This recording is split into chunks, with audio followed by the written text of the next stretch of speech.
Boa tarde, gente. Quando me fizeram esse convite, há 2 dias atrás, eu comecei a pensar sobre esse tema de cidades e sobre como transformar essas cidades. E a minha perspectiva sobre a cidade é que ela é uma grande comunidade, feita de várias comunidades menores. E eu queria falar hoje para vocês sobre 4 conceitos que eu acredito que estão moldando a nossa vida e as nossas cidades, que são transgressão, transição, transformação e transcendência. Começando do início, eu preciso contar para vocês de uma mania que eu tenho. E eu tenho uma mania um pouco peculiar, que é de ficar descalço. Então eu vou ficar descalço aqui e eu vou convidar vocês para fazer um experimento em transgressão para esses próximos 15 minutos e tirar também o sapato de vocês. Vocês podem me ajudar nesse experimento? Sem vergonha, galera. Não tem problema de meia furada, não tem problema de chulé. Vai ser divertido, prometo. E o sapato ele tem uma coisa muito curiosa, muito peculiar, que é ele tira a gente 2 centímetros do chão, ou no caso de algumas de vocês meninas, 10 ou 15 centímetros, mas ele também faz a gente se desconectar do mundo. A gente perde esse contato. E a gente opta por um pouquinho de segurança contra as pedrinhas, contra as farpas, em troca de um pouco de liberdade. E eu não sei se essa troca, se ela vale a pena. Bom, a gente está falando de transgressão. Eu tenho uma história de transgressão que vem desde muito novo. Minhas primeiras 2 palavras na vida foram boca e não. E essa relação ela continuou durante muito tempo. E eu fui transgredindo uma série de instituições das quais eu participei. Eu acabei saindo da escola para a faculdade antes de terminar. Eu passei por 3 faculdades, inclusive aqui pela PUC, e não terminei nenhuma delas. Eu saí do mercado financeiro, eu saí do negócio tradicional que eu tinha começado. E ainda assim, eu me sentia desconectado de alguma forma. Ainda assim, eu não entendia o porquê que eu me sentia desconectado. E essa desconexão, para mim, ela tem a ver com o fato de que transgredir não é só ir contra. Transgredir vem de ir além. E ir além tem a ver com superar aquilo que a gente se sente preso, aquilo que prende a gente, as regras que estão estabelecidas, aquilo que a gente mesmo coloca e acredita. Mas isso tem a ver com se sentir isolado, com se sentir sozinho. Mas nem sempre foi assim. Né? Nós, seres humanos, somos seres sociais. A gente nasceu e evoluiu como espécie a partir do contato e da interdependência com outros seres humanos. Né? A gente começou com tribos, onde a vida era absolutamente comunal, e a gente foi de lá para as comunas, para as cidades, para as vilas operárias, para as megacidades, para os condomínios, para o perfil do Facebook. É um processo de individualização. E no perfil do Facebook a gente não é nem uma pessoa inteira, né? A gente é um pedacinho que a gente bota lá. E esse processo faz a gente se sentir isolado. Quando a gente está isolado, a gente perde o contato com o mundo, a gente perde a gravidade, a gente perde o norte. E quando a gente está sem norte, a gente se agarra naquilo que é sólido. E o que parece sólido à primeira vista, que são essas instituições, essas regras, aquilo que está posto para a gente, na verdade, não é tão sólido assim, porque a gente está terceirizando a nossa essência para essas regras. Né? Você não é o seu cartão de crédito, você não é o seu crachá, você não é a faculdade que você estuda, você não é o seu emprego. Você não é nada disso. E sem o contato social e preso a essas regras, a gente sofre de uma ansiedade profunda. Caso vocês não tenham reparado, eu sou a pessoa mais ansiosa do mundo, literalmente. Essa ansiedade ela vira angústia, que vira sofrimento, que vira desespero, que vira esperança. Né? Sabe aquele momento de epifania que faz um plim e você tem uma lâmpadazinha na cabeça? Não sei o que é isso, não sou essa pessoa. Para mim, esse processo de criar significado, ele é isso. Eu acho que propósito não é uma coisa que você encontra debaixo de uma pedra. É um negócio que você constrói com ansiedade, com angústia, com sofrimento e com esperança também. Então, eu acho que para nós como sociedade, essa transformação também vem desse caminho. Ela também vem no caminho de esgotar possibilidades antigas, criando essas possibilidades novas. E tem muita gente fazendo isso. Né? E com esses novos caminhos que vão surgindo, o mundo vai mudando, e ele vai mudando cada vez mais rápido. Em 1937, a idade média das 500 maiores empresas do mundo era de 75 anos. Hoje, essa idade média é de 15 anos. Isso quer dizer, se a gente fizer uma continha, que as 500 maiores empresas do mundo, de daqui a 10 anos, mais da metade ainda não existe hoje. Isso é muito louco. Isso tira o chão da gente, isso tira a gente da gravidade, deixa a gente perdido. E quando a gente fala de sair do chão, eu lembro muito do Gagarin, primeiro homem a ir para o espaço, o primeiro homem sem gravidade. Né? O Gagarin ele tinha só 27 anos quando ele foi lançado na União Soviética para o espaço, e ele saiu e ele falou, é azul. E aquilo foi uma experiência platô para ele, foi uma experiência da qual ele nunca ia se recuperar, aquilo mudou para sempre a vida dele. Né? E a gente lembra sempre dessa frase do Gagarin, mas a gente não lembra, talvez, a coisa mais interessante sobre ele, as 2 coisas mais interessantes sobre ele. A primeira é que, naquele momento, ele foi o ser humano mais distante de qualquer contato humano antes disso, na história, e depois disso também. Ele estava completamente isolado. E a segunda coisa que a gente precisa lembrar sobre ele é que o pai do Gagarin, que era um camponês na Sibéria, só viu luz elétrica pela primeira vez com 40 anos de idade. O pai do primeiro ser humano a ir para o espaço só viu energia elétrica com 40 anos. Essa é a velocidade com que as coisas mudam no intervalo de uma geração. É só você pensar na vida dos seus pais e na sua vida e no quanto está mudando nesse meio tempo. Bom, por que eu estou falando tudo isso? Eu estou falando tudo isso porque a gente está numa era de transição, ou numa transição de era.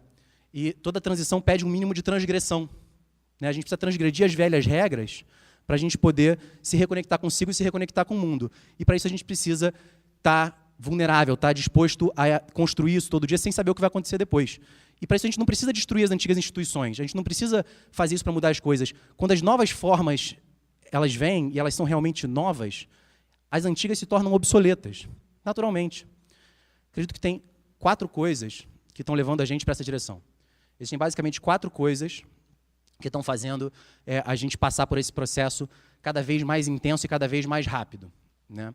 O primeiro é a inovação tecnológica. A inovação tecnológica permite que a gente se conecte numa velocidade que nunca era possível antes. E isso gera uma série de processos eficientes que eu vou explicar um pouquinho para vocês. O segundo é uma mudança de paradigma de valores, né? A falência de um paradigma competitivo para a emergência da colaboração. Vou falar um pouco sobre isso também. O terceiro é a realidade econômica de crise que a gente vive num modelo que a gente vem replicando desde a Revolução Industrial, desde o final do século XVIII. E o quarto é uma pressão socioambiental, aquecimento global, as áreas hiperpopuladas, que tinha muita gente que tinha dúvida, mas eu acho que depois desse último verão aqui no Rio de Janeiro, todo mundo já está convencido. Bom, o que é essa transição? Essa transição ela é uma revolução de costumes. Ela é uma revolução contracultural, porque ela está transformando a maneira como a gente vive de uma maneira muito intensa, e talvez da maneira mais intensa desde a Revolução Industrial, né? Essa revolução contracultural ela vem da criação de novas tecnologias sociais e culturais, não só das tecnologias digitais, né? Ela é uma revolução na maneira como a gente trabalha, quando a gente fala de coworking, ela é uma revolução na maneira como a gente lida com dinheiro, quando a gente fala de microcrédito, de bancos pessoa a pessoa, quando a gente fala de financiamento coletivo, ela é uma revolução na maneira como a gente aprende, com as plataformas também de aprendizagem, de troca de habilidades diretamente um para um. Ela é uma revolução política, né? E isso está muito claro depois que a gente viu de 2011 até hoje, o processo dos movimentos Occupy, da Primavera Árabe, dos protestos de junho aqui no Rio, em 2013, das plataformas de participação direta e disso sendo aplicado numa série de países, especialmente esses países em crise, não à toa. Ela é uma revolução na maneira como a gente consome.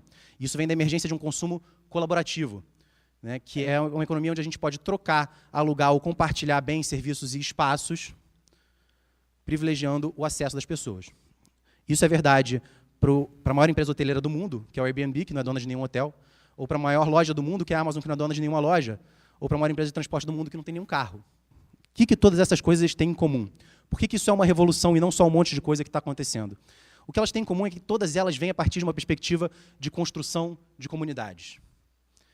A gente não consegue, a gente não deve e a gente não precisa transgredir sozinho para passar por essa transição. A gente pode fazer isso a partir de comunidades. E quando eu falo de comunidades, eu estou falando num sentido muito amplo de grupos de indivíduos que compartilham de ideias, de valores, de objetivos, de linguagens em comum. Isso gera uma identidade.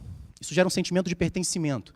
Esse sentimento de pertinência que vem disso, ele faz com que as crenças individuais, que pareciam impossíveis quando a gente não sabia a consequência dos nossos atos e estava se agarrando às instituições, se torne possível. Né? Isso é uma tecnologia cultural poderosíssima, porque isso muda o que a gente, como humanidade, é capaz de realizar. Em absoluto. E eu não estou falando de uma coisa hippie de vamos abraçar a árvore, eu estou falando de eficiência. Estou falando de inteligência coletiva. Eu estou falando que quando a gente vive em comunidade, a gente é capaz de atacar problemas que a gente não poderia atacar de outra forma, porque a gente constrói um cérebro coletivo. E o James Surowiecki descreveu isso muito bem quando ele falou que a inteligência do grupo sempre supera o mais inteligente do grupo. E isso é verdade, especialmente para as cidades onde a gente vive, né? Nenhuma cidade é formada, ou quase nenhuma cidade, quando normalmente dá esses erros, tipo de Brasília, que o Eduardo estava descrevendo, nenhuma cidade é formada a partir de um planejamento de tem um espaço sobrando aqui, vamos fazer uma cidade. Isso acontece de uma maneira emergente. As pessoas se auto-organizam a partir de uma inteligência coletiva. Isso é verdade para o nosso cérebro, né? A gente não é um cérebro pronto, a gente é uma junção de todas essas coisas. E todas essas comunidades elas têm em comum a junção de dois fatores, que é a confiança e a eficiência. A confiança, porque esse fenômeno de formação de comunidades e da maneira como eles estão transformando o que a gente vive, ele vem de um paradigma de confiança a partir da tecnologia, não só da tecnologia digital. A confiança na tecnologia digital é muito importante, né? A gente fala que a reputação é mais importante do que a hierarquia nesses casos. A reputação substitui a hierarquia. Você vê isso quando você deixa um estranho ficar na sua casa pelo Airbnb, porque aquela tecnologia te gerou confiança. Isso é verdade no financiamento coletivo, quando você escolhe investir em alguma coisa. Mas isso é verdade também em tecnologias culturais e sociais, em espaços colaborativos, sejam eles espaços de trabalho, espaços de aprendizagem, espaços de convívio, quando você confia em outra pessoa para construir aquilo que você quer botar no mundo junto com você. A segunda coisa que eu falei foi eficiência. E por que essas comunidades elas são tão mais eficientes do que todos os modelos que vieram antes, em termos de competição? Em primeiro lugar, porque quando a gente privilegia o acesso em vez da propriedade, a gente democratiza as possibilidades.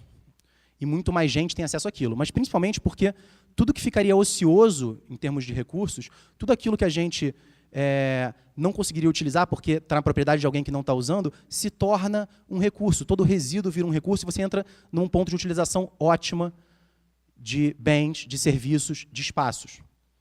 Isso é um ganho de eficiência gigantesco.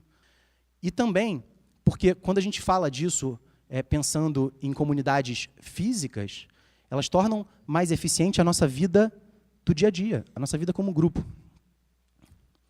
O meu interesse particular está nessas comunidades físicas, né? A força da troca diária é enorme.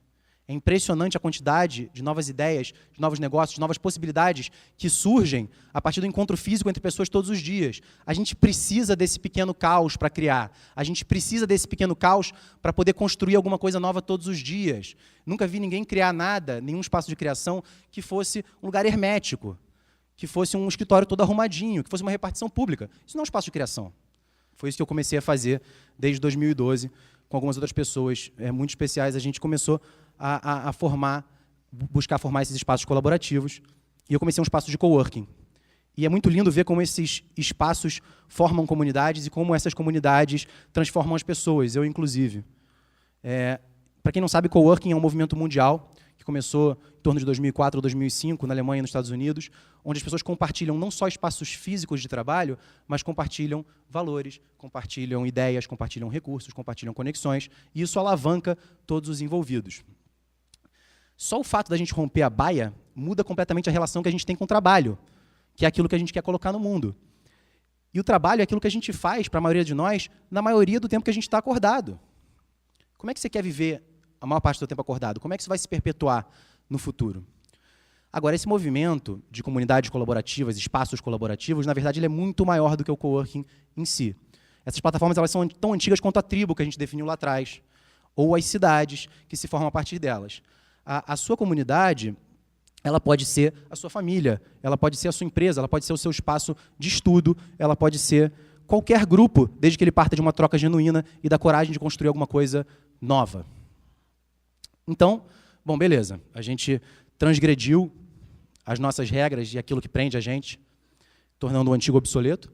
A gente está passando por uma transição e essas comunidades estão transformando o mundo que a gente vive. Qual é o próximo passo? O que vem agora?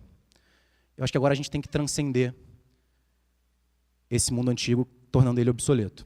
E eu acredito que a gente pode fazer isso criando um modelo de replicação para as comunidades. Um modelo onde qualquer grupo de pessoas com um objetivo em comum possa construir um espaço, construir uma comunidade para servir aquele objetivo e que isso possa ser replicável por qualquer um, em qualquer lugar do mundo. E eu acho que isso é uma tecnologia cultural muito poderosa, que consiste na gestão de pessoas, de redes, na gestão de estruturas e na gestão de conteúdos. E eu acho que isso pode ser formatado e replicado sem tanta dificuldade assim. E que cada uma dessas comunidades se torna uma célula de um organismo vivo. Né? E que se essas comunidades são células, então essa tecnologia ela é uma enzima. Eu acredito que a gente pode aplicar isso para novos espaços. E eu acredito que esses espaços podem funcionar como células de mudança, nutrindo e anfitriando novos paradigmas, novas ideias, novos projetos, a partir de alguns princípios fundamentais muito, muito simples. Isso tudo parece muito complexo, mas, na verdade, tem a ver só com o encontro entre pessoas que compartilham de ideais e que colocam isso no mundo em conjunto para construir isso. E o primeiro deles, justamente, é o humano. O primeiro desses 4 princípios é o humano. E humano porque primeiro vem o grupo, primeiro vem essa comunidade de pessoas que acreditam numa mesma coisa, depois vem as estruturas. O segundo é o compartilhamento, que é a forma como essas pessoas se relacionam, compartilhando recursos e ideias. O terceiro é a abertura. A gente precisa fazer isso e deixar isso aberto para que isso possa ser utilizado, para que isso possa ser replicado, para que essa comunicação exista de uma maneira muito clara. E o quarto é o empoderamento. E o empoderamento é o mais importante porque ele permite que qualquer um que esteja criando o seu espaço, que esteja criando a sua comunidade, que ele possa se empoderar desse conteúdo, que ele possa subverter a lógica desse conteúdo para aquilo que ele quer realizar e que ele possa oferecer feedback, que ele possa aperfeiçoar ela e que ele possa jogar isso de volta para todo mundo usar. E eu acredito que se a gente seguir esses simples 4 passos, humano, compartilhamento, abertura, empoderamento, que a gente pode não só transformar a nossa realidade, mas transcender esses velhos paradigmas. E esse tipo de vida presente, ele é uma experiência platô, como aquela do Gagarin. A gente passa por isso e a gente fala, é azul. A gente percebe que uma vez que você enxerga as possibilidades infinitas que existem, uma vez que a gente está amparado por aquele grupo em comum, que é impossível dar um passo atrás. Nesses últimos 3 anos, eu conversei e conheci com um monte de gente incrível por causa disso. E eu comecei a tentar desenvolver essa tecnologia, pegar o que já existia, me apropriar disso, melhorar, aperfeiçoar. E eu gostaria de colocar isso de volta. Mas isso é um trabalho muito grande para uma organização só. Ninguém vai conseguir fazer isso sozinho e ninguém deve conseguir fazer isso sozinho. Isso é um trabalho que a gente precisa fazer em conjunto. E, recentemente, eu ouvi, muitas vezes, uma frase que me marcou bastante, de uma pessoa muito querida, que me disse que, para dar um passo para frente, a gente precisa botar os 2 pés no chão. É isso que eu quero fazer agora. Eu acho que a gente tem que botar os pés no chão para se conectar, para transgredir. A gente precisa botar os pés no chão para passar por essa transição sem sair voando, sem gravidade. A gente precisa botar os pés no chão para poder sentir uns com os outros e construir essas comunidades e pisar o mesmo chão e não cada um o seu próprio sapato. A gente precisa botar os pés no chão para poder transcender esse mundo e criar as coisas que são novas. Então, eu vou fazer um convite para vocês e um pedido para quando vocês saírem daqui. Coloque o seu pé no chão, se conecta, cria esses encontros a partir disso. Cria a sua comunidade, se engaja nas comunidades que já existem.